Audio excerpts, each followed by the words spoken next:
Dissolution of partnership firm, ये वाला topic हमारा चल रहा था और इसमें हमने पूरा टॉपिक इसको समझ लिया था। डिसोल्यूशन का मतलब हमने समझ लिया था। डिसोल्यूशन का मतलब होता है टर्मिनेट करना या फिर क्लोज करना, और किसको टर्मिनेट क्लोज करने की बात हुई थी? फर्म को, और दूसरा पार्टनरशिप को। और उसके बाद हमने डिस्कस किया था कि हमें जब फर्म को क्लोज करेंगे तो सारी एसेट्स को क्या करना पड़ेगा? बेचना पड़ेगा और लाइबिलिटीज का पेमेंट करना पड़ेगा। यही हमने कहा था, ये एक प्रोसेस था। और उसमें फिर हमने बोला था कि हमें 4 अकाउंट्स जो है वो प्रिपेयर करने पड़ेंगे। रियलाइजेशन अकाउंट, और उसके बाद फिर पार्टनर्स का कैपिटल अकाउंट, उसके बाद हमें बनाना पड़ेगा कैश या बैंक अकाउंट, उसके बाद हमें बनाना पड़ेगा फोर्थ पर पार्टनर्स का कैपिटल अकाउंट अगर जरूरत होगा तो, sorry loan account, partners loan account. अगर किसी पार्टनर ने लोन दिया है तो उसका अकाउंट हम बनाएंगे। तो ये 4 चीजें हमें बनानी है। और अगर हम देखें कैश और बैंक, इसके अंदर हमें एडमिशन में देखा था, हमने डेथ में देखा था, रिटायरमेंट में बैलेंस शीट हमें बनानी पड़ रही थी। बट यहाँ पर हम बैलेंस शीट नहीं बनाते, हम यहाँ पर कैश और बैंक अकाउंट बनाते हैं, और यही हमारा बैलेंस शीट का जो है ना वो काम करता है। अब हम यहाँ पर हमने अभी ये अकाउंट बनाए थे 4। अब हम क्या करेंगे? क्वेश्चन में आ जाता है कि आपको अकाउंट नहीं बनाने, आपको तो एंट्री पास करनी है। तो अगर एंट्री पास करनी है तो फिर उस केस में क्या करना होगा? तो हमें जो हमने रियलाइजेशन अकाउंट बनाया था उसी को ही एंट्री की फॉर्म में शो करना है। जैसे सबसे पहले अगर हम बात करें, हमने बोला था कि जो असेट है उनको सबसे पहले क्या किया जाएगा? रियलाइजेशन अकाउंट में ट्रांसफर किया जाता है ना। तो हम सबसे पहले ट्रांसफर की एंट्री पास करेंगे, है ना। तो हम क्या लिखते हैं? Transfer of asset, transfer of assets. और जब हम सभी असेट्स को ट्रांसफर करेंगे, कहां पर ट्रांसफर किया था हमने? रियलाइजेशन अकाउंट में। तो क्या एंट्री पास करेंगे? REALISATION, realisation account debit to sundry asset account, sundry asset account, ASSET asset account credit. ये एंट्री पास करनी है पहली। दूसरा, फिर हमने जब रियलाइजेशन अकाउंट बनाया तो उसमें हमने लाइबिलिटीज को भी ट्रांसफर किया था, सभी लाइबिलिटीज को ट्रांसफर करना था। तो उसके बाद हम next transfer of LIABILITIES, liabilities, इनको ट्रांसफर करना है। तो sundry liabilities account debit to realisation account, REALISATION, realisation account credit. ये एंट्री पास करनी है जब हम लाइबिलिटीज को ट्रांसफर कर देंगे। उसके बाद थर्ड पॉइंट था हमारा कि अब हमें क्या करना है? हमें जो असेट्स है उनको सेल करना था, और जो भी अमाउंट उससे मिलेगा उसका यूज लाइबिलिटीज के लिए, पेमेंट के लिए करेंगे हम, यही था। तो अब जितने भी असेट्स हैं उनसे जो अमाउंट मिलेगा उसको हमें रिकॉर्ड करना था। और हमने क्या किया फिर? सेल ऑफ असेट्स हमने रिकॉर्ड किया कि अब सेल करने से असेट्स को अमाउंट हमें मिलेगा। तो cash bank account debit, cash या bank account debit to realisation account credit.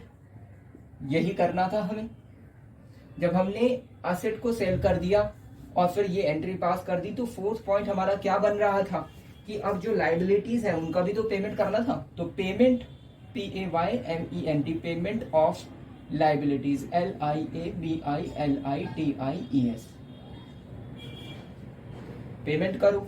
जब पेमेंट करेंगे कैश चला जाएगा, तो कैश अगर जाएगा तो क्रेडिट करना है ना। तो realisation account debit to cash या फिर बैंक अकाउंट क्रेडिट। ये एंट्री पास करनी है। तो 4 एंट्री अभी हमने पास कर ली है, 4 केसेस जो हमने देखे थे। उसके बाद अब इसको हटा करके दूसरा पॉइंट देखते हैं हम। सबसे पहले हमने ट्रांसफर की एंट्री पास की, जितने भी असेट्स हैं उनको रियलाइजेशन अकाउंट में हमने ट्रांसफर किया था। उसके बाद हमने जितनी भी लाइबिलिटीज है उनको रियलाइजेशन अकाउंट में ट्रांसफर किया। उसके बाद जो असेट्स हमने ट्रांसफर की थी उनका हमने क्या किया है? सेल कर दिया। तो उससे जो भी अमाउंट मिलेगा उसको रिकॉर्ड करना है। उसके बाद हम लाइबिलिटीज को रिकॉर्ड किया था यहाँ पर, तो अब उनका पेमेंट करना है, तो पेमेंट करने के लिए हम कैश पेमेंट करेंगे या फिर बैंक के थ्रू, तो ये एंट्री पास करनी है। अब जब ये 4 हमारे केस हो गए हैं, तो उसके बाद हम 5th केस अगर देखें, तो 5th केस है हमारा 5वां केस। 5th केस है कि हो सकता है कि जो अनरिकॉर्डेड असेट या फिर कोई असेट टेकन ओवर कर लिया। 5th पॉइंट ये ले लेते हैं, asset taken over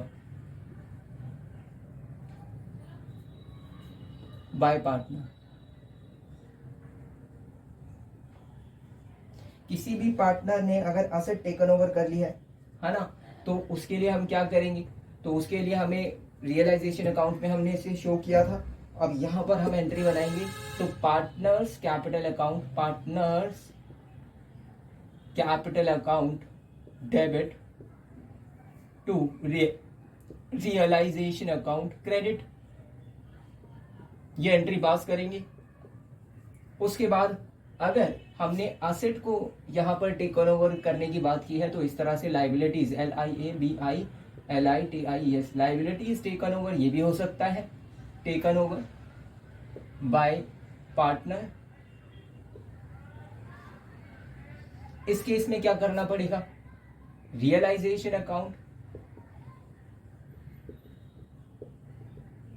debit to partners capital account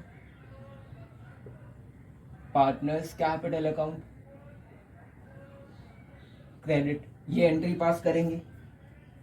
भाई अब ये दोनों हो गया है ना, कि असेट टेकन ओवर की या फिर लाइबिलिटीज टेकन ओवर की है। उसके बाद हो सकता है कि जो अनरिकॉर्डेड असेट है भाई वो भी रह गया हो, हमने बात की थी ना उसकी। अगर कोई अनरिकॉर्डेड असेट रह गया है तो उसको भी सेल करना पड़ेगा ना, तो sale of unrecorded RECORDED recorded asset. तो अगर कोई अनरिकॉर्डेड असेट्स अगर रह गई हैं तो उनको क्या करना पड़ेगा, रियलाइजेशन अकाउंट में हमने शो किया था कि उनको सेल करेंगे तो अमाउंट मिलेगा, तो कैश या फिर बैंक अकाउंट को हमें यहां पर डेबिट करना है और रियलाइजेशन अकाउंट को क्या कर देना है, क्रेडिट कर देना है। ये एंट्री पास करनी है, अकाउंट क्रेडिट, बस।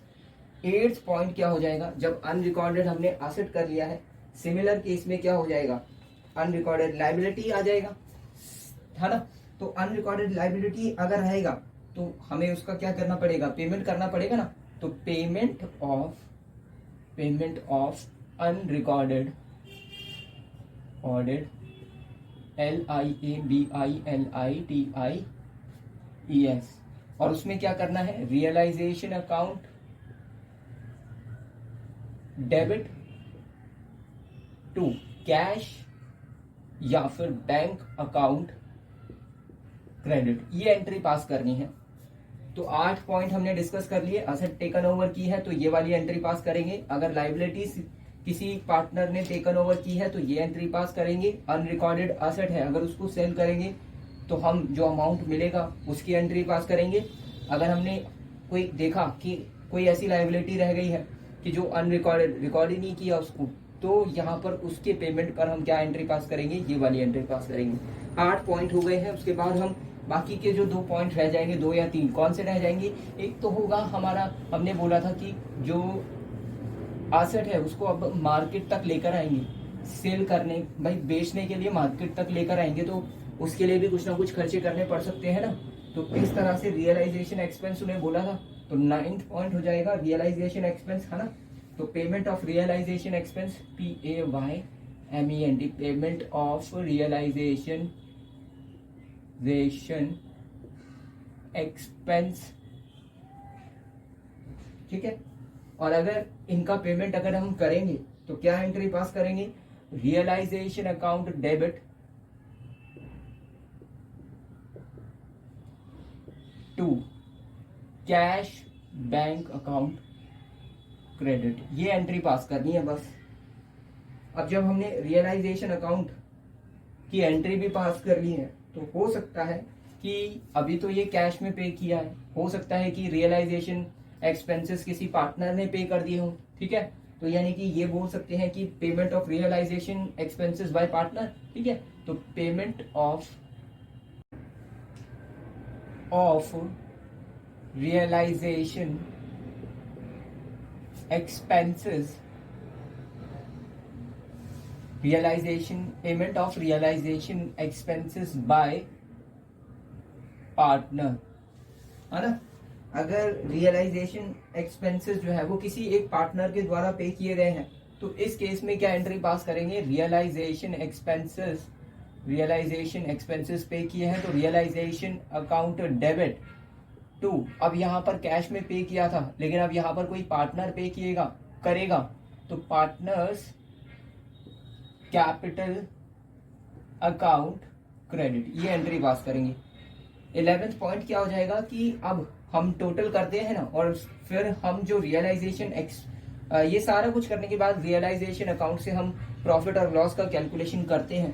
तो अगर मान लीजिए क्रेडिट बैलेंस आता है रियलाइजेशन में, credit balance BALANC balance, credit balance of realisation account, है ना। अब जो रियलाइजेशन अकाउंट हमने बनाया अगर उसमें क्रेडिट बैलेंस आता है यानी कि टू साइड पर, तो वो प्रॉफिट होता है और उस प्रॉफिट को हम करते क्या है, पार्टनर्स में बांट देते हैं। तो realisation account debit to partners capital account, यही करते हैं हम, पार्टनर्स कैपिटल अकाउंट क्रेडिट। और अगर मान लीजिए डेबिट बैलेंस है, मतलब कि बाय साइड में आता है कि डेबिट साइड ज्यादा रह जाती है, क्रेडिट साइड कम रहती है, तो बाय लॉस आता है, debit balance of realisation account. तो एंट्री क्या पास करनी है, अब ये लॉस हो जाएगा इस केस में, पार्टनर्स कैपिटल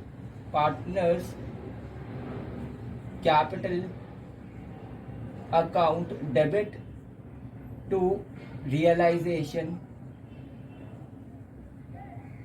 अकाउंट क्रेडिट, ये एंट्री पास करनी है। तो 12 एंट्रीज जो है ना वो हमारी बनी है और 8 हमने पहले डिस्कस कर ली थी, अब बाकी 4 यहाँ पर है। पेमेंट अगर रियलाइजेशन एक्सपेंस का होगा तो ये वाली एंट्री पास करनी है, अगर कोई पार्टनर अगर पे करता है रियलाइजेशन एक्सपेंस तो ये एंट्री पास करेंगे। उसके बाद जब हम टोटल करते हैं रियलाइजेशन अकाउंट का तो प्रॉफिट या लॉस ये निकल कर आता है।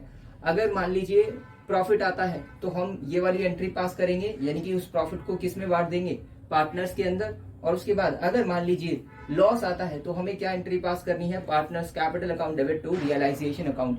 तो ये